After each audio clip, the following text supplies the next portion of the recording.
আমি বিশ্বাস করতে পারতেছি না যে এটা আফগানিস্তান দল। যে ভাই আমাদের মাফ করে দাও, আমরা সেমিফাইনাল পর্যন্ত এসেছি, এটাই আমাদের জন্য অনেক কিছু, আমরা ফাইনালে যেতে চাই না। দেখুন, আফগানিস্তান দল একটি ঐতিহাসিক দল। ঐতিহাসিক কেন বলেছি? এটার কারণ হলো আফগান ক্রিকেটের যে এখনও পর্যন্ত যে জার্নি, এটি প্রত্যেকটি ক্রিকেট দল বা ক্রিকেট ভক্তর কাছে একটি ইন্সপায়ারিং এবং প্রাউড ফিল করার মতো। আফগানিস্তান একমাত্র দল যারা তাদের দেশের মাটিতে তেমন একটা খেলার সুযোগ পায়নি।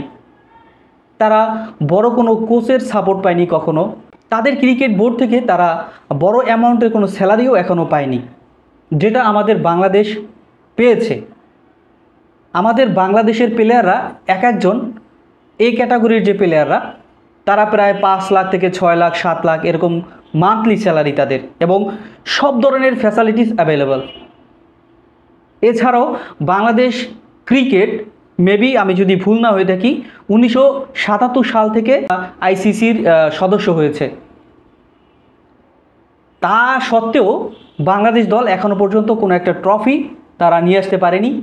আর টি-20 বা যে কোনো ফরম্যাটেই ওয়ার্ল্ড কাপে তারা মনে হয় সুপার 8-এ যেতে পারেনি, সেমিফাইনাল তো দূরের কথা। কিন্তু আফগানিস্তান মেবি 2001 সালে এস্টাবলিশ করেছে বা আইসিসির সদস্য হয়েছে। সেখান থেকে তাদের জার্নিটা এমন ছিল যে মনে হচ্ছে যে আফগানিস্তান ক্রিকেট বোর্ড বা দল তারা বাদ হয়ে যাবে, তারা সামনের দিকে আগাতে পারবে না, কারণ তাদের ব্যক্তিগত কোনো মাঠ নেই।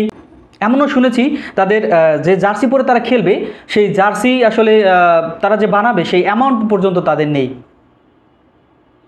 তো চিন্তা করুন, মানুষের মাঠে খেলে খেলে নিজেরা শিখে শিখে তারা আজকে টি-20 ওয়ার্ল্ড কাপের সেমিফাইনালে, তাও আবার অস্ট্রেলিয়ার মতো দলকে হারিয়ে তারা আজকে এই সেমিফাইনালে এসেছে। যখন তারা অস্ট্রেলিয়া এবং বাংলাদেশকে হারিয়ে তারা সেমিফাইনালে উঠেছে, সেটি একটি ইমোশনাল মোমেন্ট ছিল পুরো ক্রিকেট বিশ্বর জন্য। কারণ আফগানিস্তানকে সবাই ওই চোখে দেখে, তারা কতটা কষ্ট করে, তারা কতটা স্ট্রাগল করে তারা আজকে এই পর্যায়ে এসেছে। এই জন্য দিন শেষে সবাই তাদেরকে সাপোর্ট করে।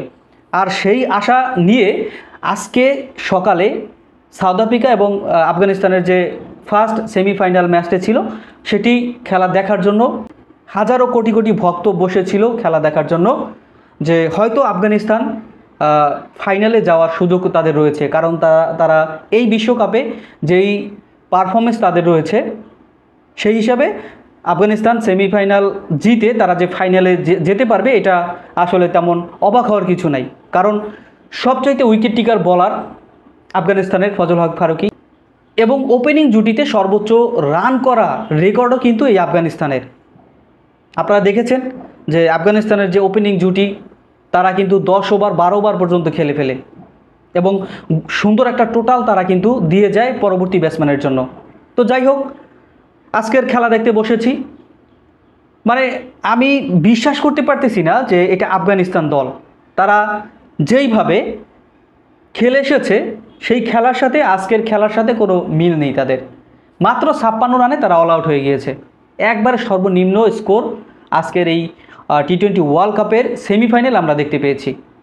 সাউথ আফ্রিকা আহামরি যে একবারে ভালো বল করেছে সেটাও না, বল ভালো হয়েছে, কিন্তু এর থেকেও ভালো বল হয়েছিল আমরা দেখেছি এই টুর্নামেন্টেই, যেখানে ব্যাটসম্যানের ব্যাটে বলই লাগছে না। তারপরও যাই হোক, মানে ভেবেছিলাম হয়তো কেউ না কেউ ম্যাচটাকে ক্যারি করে নিয়ে যাবে। যখন দেখলাম যে রশিদ খান আউট হয়ে গেল, তারপর আশা ছেড়ে দিয়েছি যে না, আর কিছু হবে না। তো যাই হোক, 56 রান করতে পারছে আফগানিস্তান দল। জবাবে সাউথ আফ্রিকা, তাদের একটি ভালো দিক ছিল যে তারা বুঝতে পেরেছে তাদের আসলে টোটালটা কত, মাত্র 57 রান। আর এই 57 রান তাদের কিভাবে করতে হবে সেই প্ল্যানিং করে তারা নেমেছে, এবং সেই প্ল্যানিংয়ে তারা সাকসেস হয়েছে। মাত্র একটা উইকেট তারা হারিয়েছে, 9 উইকেটে আফগানিস্তানকে পরাজিত করে টি-20 ওয়ার্ল্ড কাপের ফাইনালে গেছে। যে ভাই আমাদের মাফ করে দাও, আমরা সেমিফাইনাল পর্যন্ত এসেছি, এটাই আমাদের জন্য অনেক কিছু, আমরা ফাইনালে যেতে চাই না, আমরা এই 56 রান করেছি, তোমরা এটা ব্যাটিং করে জিতে যাও। এরকমই মনে হয়েছে যে আফগানিস্তান একেবারে আত্মসমর্পণ করেছে সাউথ আফ্রিকার সাথে। যাই হোক বন্ধুরা, আসলে অনেক সময় আমরা যে আশাগুলো রাখি, যেই চিন্তা ভাবনাগুলো আমরা করি, সেইগুলোর আসলে কোনোটাই যখন না হয় তখন আমরা বুকে আমাদের মনে কষ্ট লাগে, কিন্তু বাস্তব যেটা সেটা আমাদের মেনে নিতে হবে। আফগানিস্তান হেরেছে, এটাই বাস্তব। তো আসলে পরবর্তী ম্যাচ আছে ইন্ডিয়া এবং ইংল্যান্ড, সেমিফাইনালের দ্বিতীয় ম্যাচ। আমরা সেই ম্যাচের দিকে ফোকাস করি। আমার ব্যক্তিগত মতে আমার মনে হচ্ছে যে ভারত ইংল্যান্ডের থেকে অনেকটাই শক্তিশালী, কারণ ভারতের যে বর্তমান যে বোলিং সাইড এবং ব্যাটিং সাইড রয়েছে তারা খুবই স্ট্রং। তো আমার মনে হয় যে এবার ওয়ার্ল্ড কাপের ফাইনালে ভারত যাবে ইংল্যান্ডকে হারিয়ে। আপনাদের কি মনে হয় সেটা অবশ্যই কমেন্ট বক্সে কমেন্ট করে জানাবেন।